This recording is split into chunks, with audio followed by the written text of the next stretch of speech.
Time then to bring on board Vijay Bhamwani, who's the author and CEO of PSPLindia.com, now on the show to discuss the Indian markets. Good morning, Vijay. Lovely to have you with us on Morning Mantra.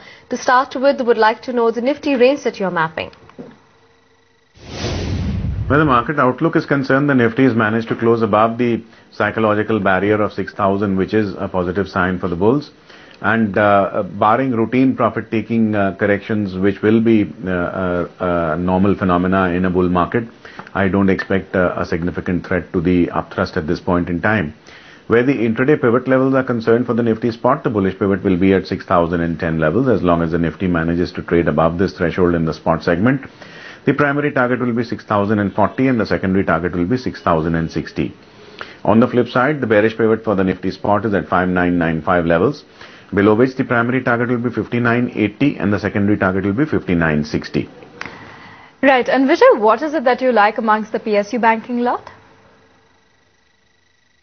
Where PSU bank space is concerned, there is a pocket of activity, especially SBI and Dena Bank, which is witnessing bullishness, and where the others like Bank of Baroda, Bank of India, Punjab National Bank and Orient Bank are witnessing some consolidation. So in the PSU banking space, the signals are fairly mixed, and one needs to watch the bellwether SBI for direction in the absolute near term.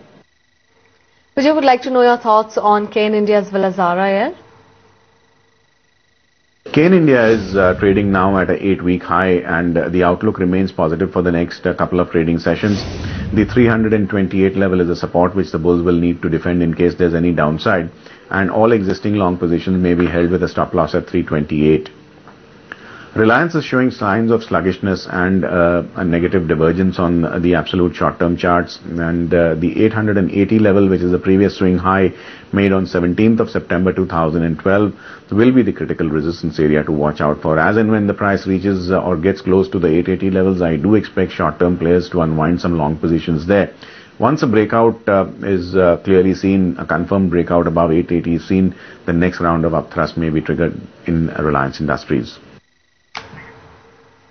Right. And Vijay, what about two equity trading ideas for today? Where individual stock trading ideas are concerned, I would want to buy Petronet LNG, which is now trading at 3-week highs with good volumes. And I would wait for a marginal pullback to the 162.5 levels and hold these long positions initiated at 162.5 with a stop loss at 161. I would expect to book profits close to 165 or into the session, whichever comes first. My second trade would be Jain Irrigation, which I would buy in the cash segment on marginal pullbacks to the 78.25 level, because the stock is now trading at its highest after mid-August 2012. And I would hold all these long positions with a stop loss at 76 levels. And my target for booking profits will be 82 levels in the next couple of trading sessions. So this is not necessarily a day trading call, but a positional situation where the target may be achieved after 3 to 5 trading sessions. Okay, can you suggest a strategy from the F&O side?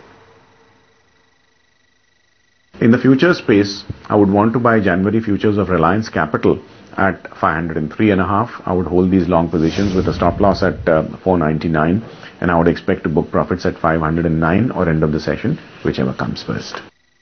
Thanks as always, Vijay, for joining in with your trading recommendations.